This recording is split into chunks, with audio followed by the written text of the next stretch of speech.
Aus heiterem Himmel. Der CEO von Honda hat gerade eine Erklärung abgegeben, die die Autowelt wie ein Blitzschlag getroffen hat.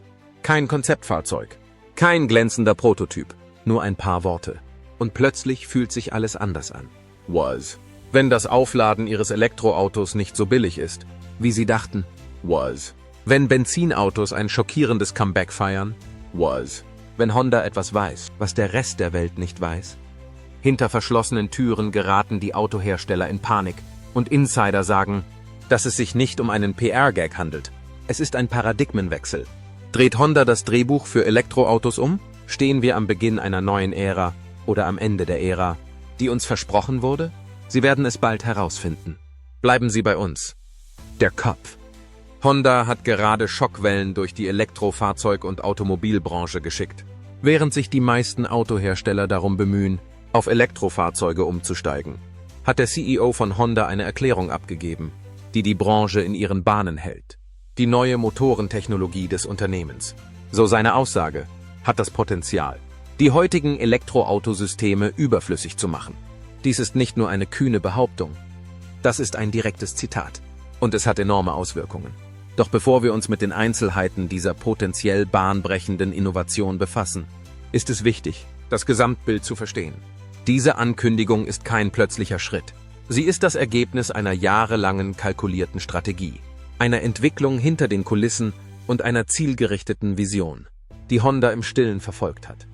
Während andere in eine bestimmte Richtung vorstürmten, ging Honda seinen eigenen Weg. Im Mittelpunkt dieser Reise steht Toshihiro Mibe, der Präsident und CEO der Honda Motor Company. Mibe ist ein lebenslanger Ingenieur mit tiefen Wurzeln in der Forschung und Entwicklung. Seine Geschichte bei Honda begann 1987. Im Laufe der Jahrzehnte stieg er auf und übernahm schließlich 2019 die Leitung der Honda-Forschung und Entwicklung. In dieser Funktion legte er den Schwerpunkt auf Antriebsinnovationen und stellte die Weichen für die nächste Generation von Hondas Antriebssystemen. Im April 2021 übernahm er die Rolle des CEO an einem entscheidenden Wendepunkt in der Automobilindustrie. Elektrifizierung und Automatisierung waren nicht mehr nur ferne Ziele, sondern ein unmittelbarer Druck. Mibe reagierte mit einem erneuten Engagement für Innovation und legte einen kühnen Fahrplan vor, um Honda in ein zukunftsorientiertes Mobilitätsunternehmen zu verwandeln.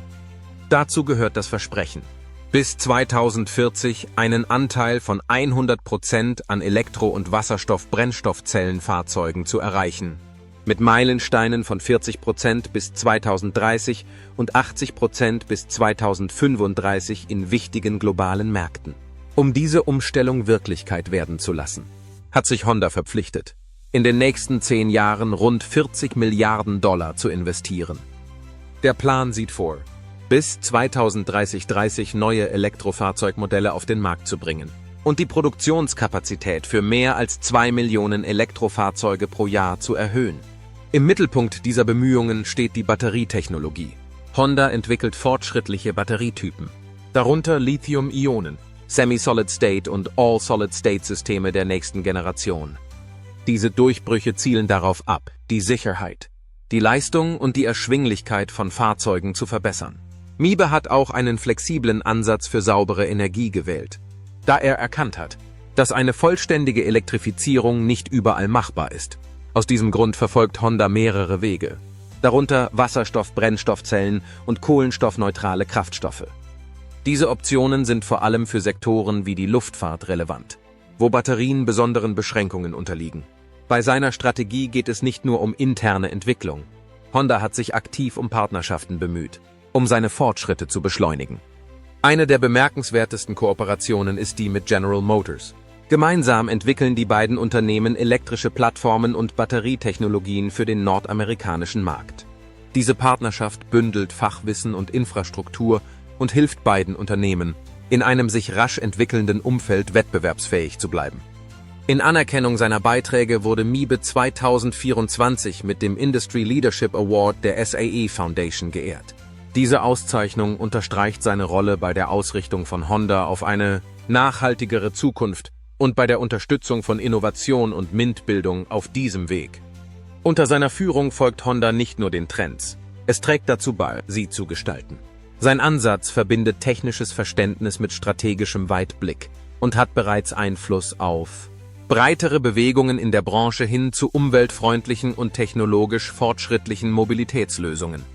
Natürlich wird der Weg, der vor uns liegt, nicht einfach sein. Honda muss sich mit dem harten Wettbewerb auf dem Markt für Elektrofahrzeuge, den sich ändernden Vorschriften und den sich schnell ändernden Erwartungen der Verbraucher auseinandersetzen. Mibe ist sich dieser Herausforderungen voll bewusst und betont die Notwendigkeit von Anpassungsfähigkeit und kontinuierlicher Innovation. Hondas Strategie stützt sich auf sein starkes Hybriderbe und baut gleichzeitig ein wettbewerbsfähiges Elektroportfolio auf. Die langfristige Vision von Mibe ist klar. Die Verwirklichung dieser Vision wird jedoch von einer effektiven Umsetzung, einer abteilungsübergreifenden Abstimmung und der Fähigkeit abhängen, ehrgeizige Ziele zu erreichen. Da sich Honda im globalen EV-Rennen aggressiver positioniert, sind alle Augen darauf gerichtet, wie das Unternehmen in dieser nächsten Phase der Transformation abschneiden wird. Warum haben sie sich zurückgehalten? Wenn man an die Spitzenreiter im Rennen um Elektrofahrzeuge denkt, ist Honda vielleicht nicht der erste Name, der einem in den Sinn kommt. Und das ist kein Zufall. Während Marken wie Tesla, Ford und sogar der alte Rivale Toyota aggressiv in den Elektromarkt vorgedrungen sind, hat Honda einen langsameren, kalkulierteren Ansatz gewählt. Sie haben sich in Richtung Elektrofahrzeuge bewegt, aber vorsichtig und oft hinter den Kulissen. Ab 2025 ist das Angebot an reinen Elektrofahrzeugen von Honda noch begrenzt. In Nordamerika ist der Honda Prologue, ein in Zusammenarbeit mit General Motors entwickelter mittelgroßer Geländewagen, das bekannteste Elektrofahrzeug. Prologue ist ein Elektrofahrzeug. Die Aerodynamik ist sogar noch wichtiger, besonders bei einem SUV. Der Prologue fährt auf der Ultium-Plattform von GM, die auch für Fahrzeuge wie den Cadillac Lyriq und den Chevrolet Blazer EV verwendet wird. Honda hat das gesamte Außenblech, das gesamte Styling und so weiter entworfen. Ich meine, er sieht aus wie ein Honda, aber darunter steckt ein Chevy Blazer. Er hat eine Reichweite von etwa 300 Meilen, ein modernes digitales Cockpit und ein Design, das von Hondas Neo-Rugged Design inspiriert ist. Der Prologue ist wichtig, aber er ist nicht Teil einer größeren Flotte. Honda hat weder in den USA noch in Europa eine breite Palette von Elektroautos auf dem Markt. Bis vor kurzem waren die einzigen serienmäßigen Elektroautos Nischenfahrzeuge wie der Honda E, ein kleiner Stadtflitzer, der hauptsächlich in Europa und Japan verkauft wurde. Der Honda E wurde für sein Design und seine Innovation gelobt, galt aber aufgrund seiner begrenzten Reichweite und seines hohen Preises als unpraktisch. Vergleicht man dies mit der gesamten Produktpalette von Tesla, dem F150 Lightning und dem Mustang Mach-E von Ford oder der Ioniq-Serie von Hyundai, so wird deutlich, dass sich Honda nicht in dem Maße für Elektroautos eingesetzt hat, wie andere es getan haben. Aber das liegt nicht an mangelnden Ressourcen. Dies spiegelt Hondas umfassendere, vorsichtigere Philosophie und eine langfristige Vision wider, bei der nicht alles auf Batterien allein gesetzt wird. Anstatt von Grund auf neue EV-Plattformen zu entwickeln, hat sich Honda stark auf strategische Allianzen gestützt, um auf dem EV-Markt Fuß zu fassen, ohne sich zu früh zu verpflichten. Die Honda-GM-Partnerschaft ist eine der bedeutendsten. Über den Prologue hinaus kündigten Honda und GM Pläne zur gemeinsamen Entwicklung erschwinglicher Elektrofahrzeuge für globale Märkte an. Diese Elektrofahrzeuge sollen die Ultium-Batterieplattform nutzen und auf Massenmarktsegmente abzielen, einschließlich kompakter Crossover, dem wohl wettbewerbsintensivsten Segment in der Automobilwelt. Wir werden Mitte des Jahrzehnts die Nummer 1 bei Elektroautos in den USA sein. Diese Partnerschaft verschafft Honda eine Abkürzung zur EV-Technologie und zur Batterieproduktion, während GM seine Ultium-Investitionen auf eine breitere Basis stellen kann. Und dann ist da noch das Sony Honda Mobility Projekt, ein mutiger Schritt in Richtung Elektrifizierung und digitale Mobilität. Das Ergebnis ist eine neue Marke namens Afeela, deren elegante Elektrolimousine im Jahr 2026 auf den Markt kommen soll.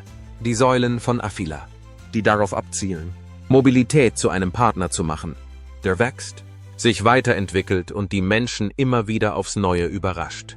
Was Afeela einzigartig macht, ist nicht nur der elektrische Antrieb, sondern auch die Software. Sony bringt sein Fachwissen in den Bereichen KI, Unterhaltung und Benutzeroberfläche ein, während Honda für Technik und Produktion zuständig ist. Die KI-Wahrnehmung von Afeela soll die Umgebung genau erkennen. Afeela soll nicht nur mit Tesla konkurrieren, sondern auch neu definieren, wie ein Elektroauto im digitalen Zeitalter aussieht. Ein iPhone auf Rädern, sagen einige Analysten. Die Tatsache, dass Honda diesen Weg nicht allein, sondern gemeinsam mit Sony beschreitet, spricht Bände über die Strategie des Unternehmens, Partnerschaften mit Spezialisten, Verringerung des Risikos und langsame Vorbereitung. Honda war bei der Hybridtechnologie schon immer einen Schritt voraus. Der ursprüngliche Honda Insight, der 1999 auf den Markt kam, schlug den Toyota Prius bei der Markteinführung als erstes in Serie produziertes Hybridfahrzeug in Amerika. Während Toyota später den Hybridmarkt dominierte, ließ Honda ihn nie hinter sich.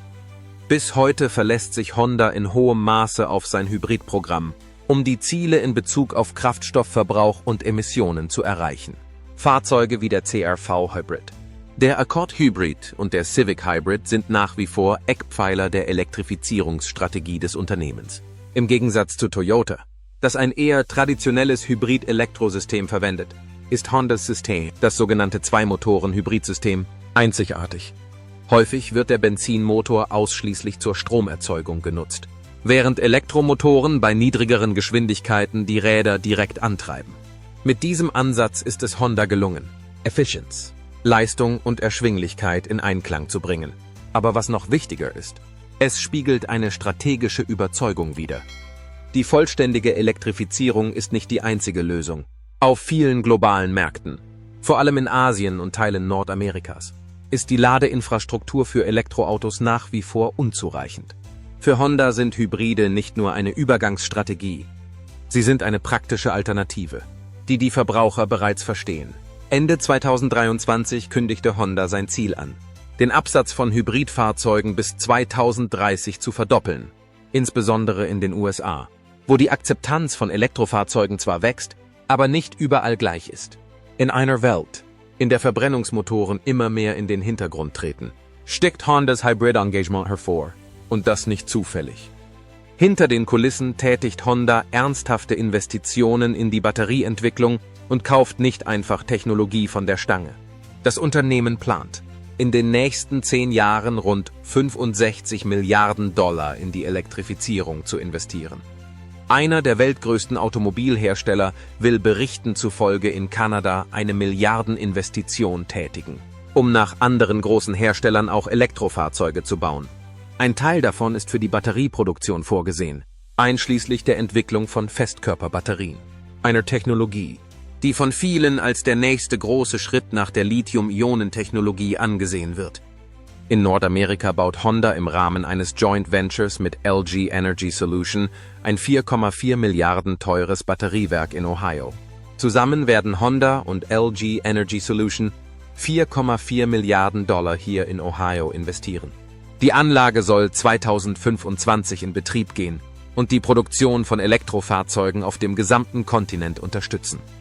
Die Nähe zu Hondas alteingesessener Produktionsstätte in Marysville, Ohio, verschafft dem Unternehmen einen strategischen Vorteil bei der Logistik und der Integration der Arbeitskräfte.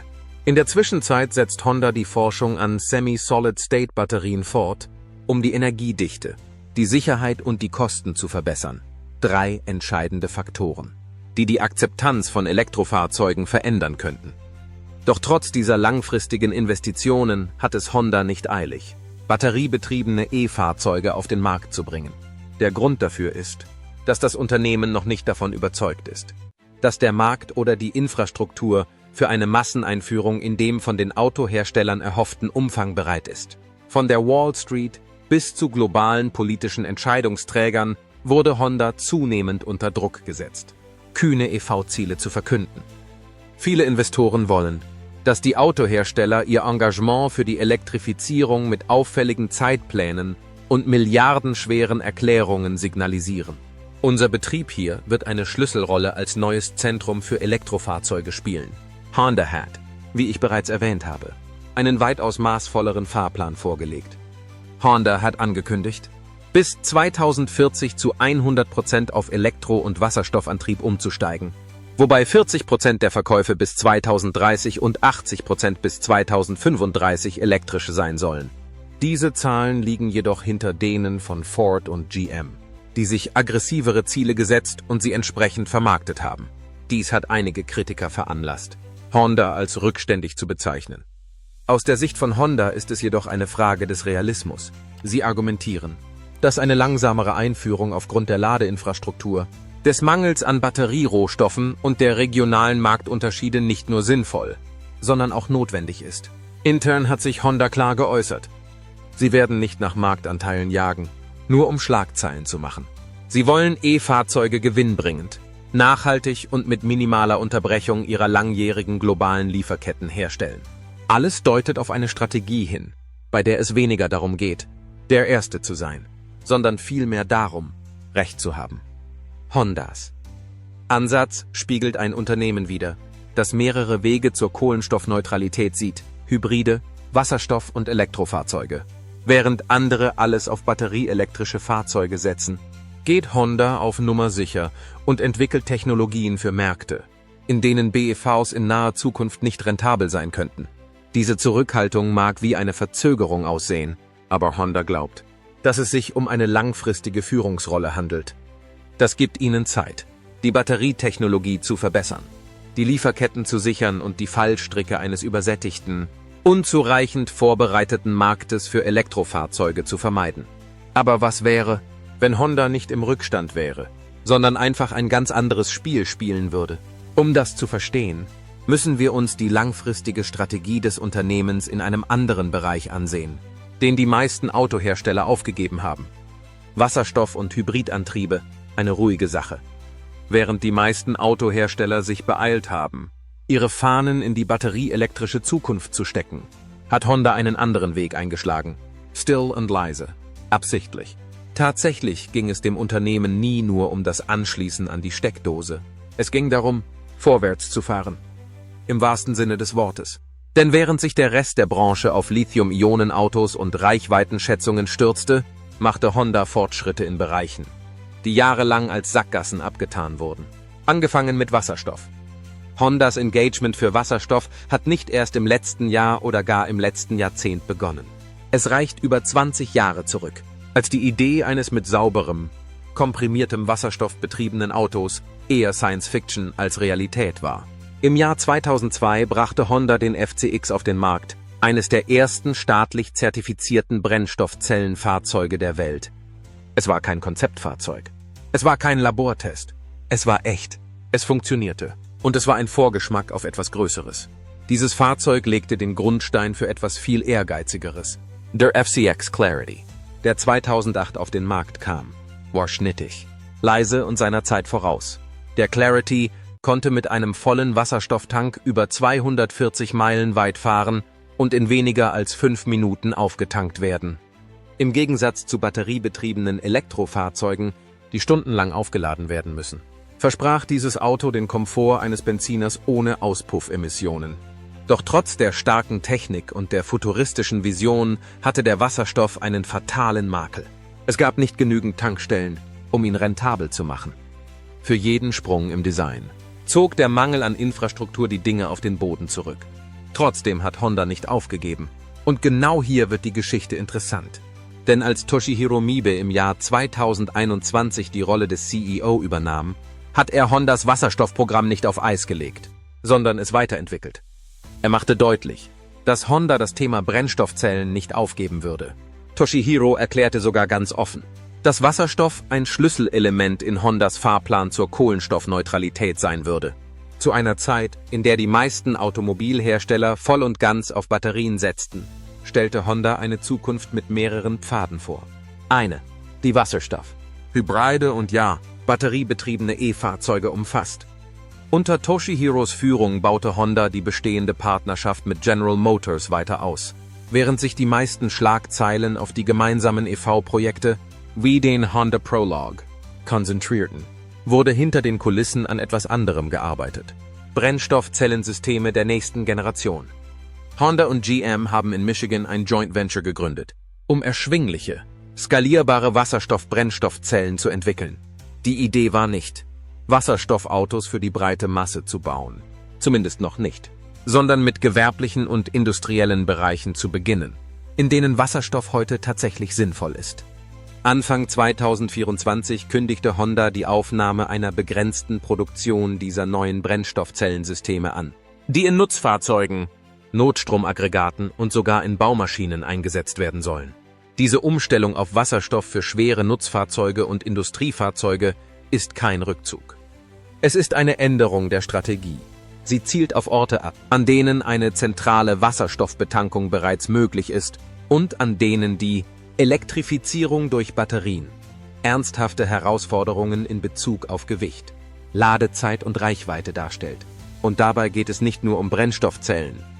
Während alle über den Übergang zum Elektroauto sprechen, hat Honda seine eigene charakteristische Technologie vorangetrieben, den Hybrid. Und nicht nur die einfachen Hybridmodelle, die wir seit Jahren kennen. Die Hybridsysteme von Honda sind weitaus fortschrittlicher und zentraler für die gesamte Produktstrategie des Unternehmens, als die meisten Leute denken. Nehmen wir das aktuelle Zwei-Motoren-Hybridsystem, das im Accord, CR-V und seit kurzem auch im Civic zu finden ist. Es funktioniert nicht wie das System von Toyota. Bei Hondas Hybriden wirkt der Benzinmotor oft eher wie ein Generator als ein herkömmlicher Antriebsstrang.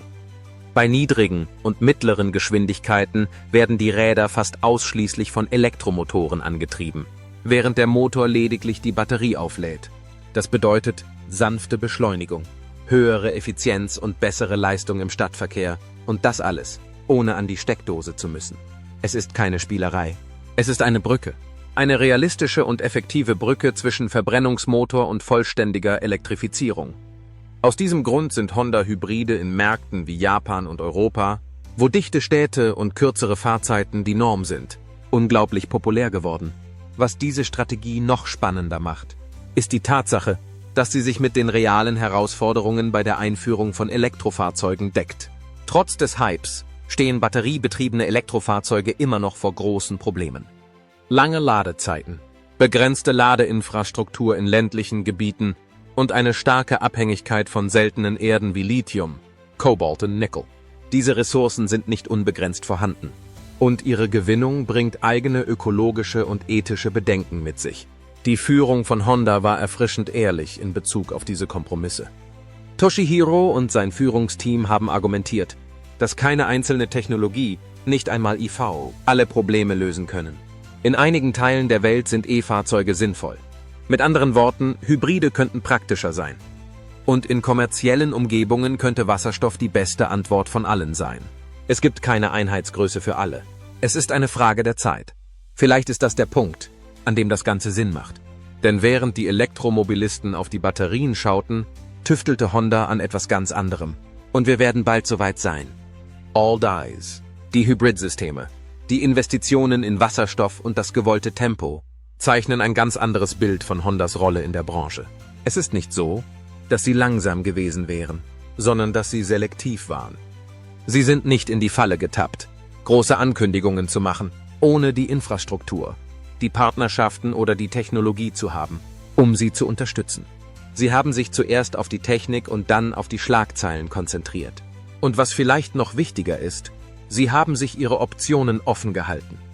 In einer Branche, die die letzten Elektrifizierungsziele mit denselben Werkzeugen verfolgt hat, hat Honda in aller Stille diversifiziert. Sie hoffen nicht nur, dass die Zukunft so aussieht wie der heutige Markt für Elektroautos mit schnelleren Ladezeiten.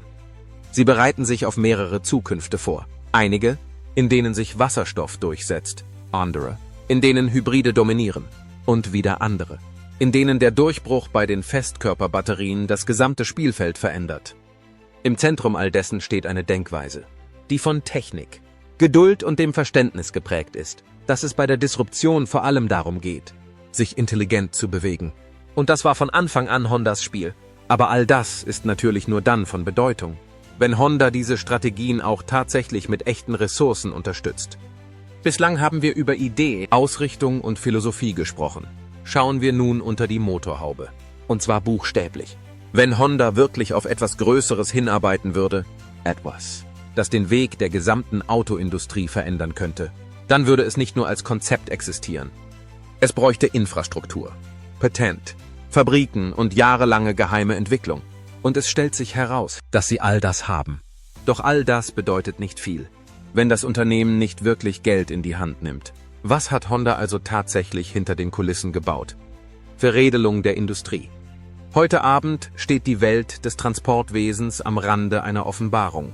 Während die meisten Autohersteller Milliarden in die Elektrifizierung gesteckt haben, um Schlagzeilen und elektrische Träume zu verwirklichen, hat Honda in aller Stille abgewartet.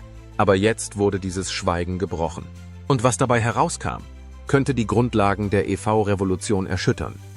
Alles begann Anfang 2025 hinter verschlossenen Türen. Bei einer hochrangigen Strategiesitzung stand Hondas CEO Toshihiro Mibe vor einem Raum mit leitenden Ingenieuren. Insidern zufolge versetzte das, was er dann sagte, den Raum in fassungsloses Schweigen. Keine Theatralik, keine Floskeln, nur eine Massage. Unser neuer Motor verändert alles. Dies war keine unbedachte Bemerkung. Es war eine Erklärung, die auf jahrelanger Forschung, sorgfältiger Planung und einer kühnen Vision beruhte. Toshihiro machte es deutlich. Die Ära der Entwicklung im Verborgenen war vorbei. Es war an der Zeit, der Welt zu zeigen, was Honda gebaut hatte. Aber jetzt kommt der Clou. Dies ist nicht einfach nur ein weiterer Motor. Es ist kein Benzinmotor. Es ist kein Standard-EV-Antriebsstrang. Was Honda entwickelt hat, ist ein Wasserstoffverbrennungsmotor der nächsten Generation. Im Gegensatz zu herkömmlichen Wasserstoff-Brennstoffzellen verbrennt dieses neue System den Wasserstoff direkt in einer fortschrittlichen Verbrennungskammer, die für nahezu null Emissionen und blitzschnelle Reaktion ausgelegt ist. Ja, Toyota hatte ähnliche Konzepte im Motorsport getestet, aber Honda ging mit der Idee noch weiter, viel weiter. Insider behaupten, es ginge nicht nur um Leistung. Es geht um Praktikabilität. Dieses System ist zuverlässig, skalierbar und bereit für die Produktion. Toshihiro präsentierte nicht nur Leistungsstatistiken, er legte einen Fahrplan vor. Ein Drehmoment, das es mit modernen Elektroautos aufnehmen kann. Betankungszeiten unter 5 Minuten. Kohlenstoffneutrale Auspuffemissionen und eine Reichweite, die die heutigen batteriebetriebenen Benchmarks übertrifft. Wenn man dann noch regeneratives Bremsen und einen nahtlosen Übergang zwischen Elektro- und Wasserstoffantrieb hinzufügt, hat man etwas, das in keine der gängigen Kategorien passt. Dies ist kein batteriebetriebenes Elektroauto. Es ist keine Brennstoffzelle. Es ist nicht einmal ein Plug-in-Hybrid. Dies ist etwas Neues. Ein dritter Weg. Ein Weg, der die Engpässe bei den seltenen Erden, den langsamen Ladestationen und den überlasteten Stromnetzen umgeht. Und mehr noch, das war kein Zufall. Hondas Reise begann vor mehr als 5 Jahren in einem geheimen technischen Labor in Tochigi. Ein Team von Innovatoren arbeitete in aller Stille an der Verfeinerung der thermischen Zündung, der Kraftstoffzufuhr und der Verbrennungsabbildung mit Hilfe fortschrittlicher KI-Modelle. Jahrelang blieben ihre Durchbrüche im Verborgenen, bis jetzt. Toshihiros Entscheidung, an die Öffentlichkeit zu gehen, war eine persönliche. Honda war schon immer dafür bekannt, Grenzen zu verschieben. Und in diesem Wasserstoffmotor sah er den Höhepunkt des Vermächtnisses des Unternehmens im Bereich der Antriebstechnik, neu konzipiert für eine saubere Zukunft. Die Industrie reagiert darauf. Einige sehen darin nur eine Nischenlösung. Andere glauben, dass sie die Geschichte der Elektromobilität völlig neu schreiben könnte. Eine Sache ist sicher: Dieser Motor ist kein Schritt zurück. Er ist ein Sprung in eine neue Richtung. Honda bereitet bereits Praxistests in kommerziellen Lastwagen und Industrieflotten vor, wo zentrale Wasserstofftankstellen sinnvoll sind. Bei Erfolg könnte die öffentliche Akzeptanz schnell folgen. Dies ist nicht nur ein Konzept, es ist eine kampffähige Innovation. Und während Tesla ruhig bleibt und Toyota von der Seitenlinie aus zuschaut, marschiert Honda mit einer klaren Botschaft vorwärts. Die Zukunft ist nicht nur eine Batterie. Die Zukunft ist offen. Der Wettlauf um die Neudefinition der Mobilität hat gerade einen starken neuen Konkurrenten bekommen. Was meinen Sie? Ist dies die Innovation, auf die die Welt gewartet hat? Könnte sich die Wasserstoffverbrennung neben den batteriebetriebenen Elektrofahrzeugen durchsetzen? Oder stehen wir vor einem branchenweiten Umdenken? Schreiben Sie uns Ihre Meinung in die Kommentare. Und wenn Sie diese Aufschlüsselung aufschlussreich fanden, tun Sie uns einen Gefallen. Klicken Sie auf die Schaltfläche. Gefällt mir. Abonnieren Sie weitere bahnbrechende Updates und klingeln Sie, damit Sie keine Neuigkeiten aus der Welt der zukünftigen Mobilität verpassen. Vielen Dank fürs Zuschauen und wir sehen uns in der nächsten Ausgabe.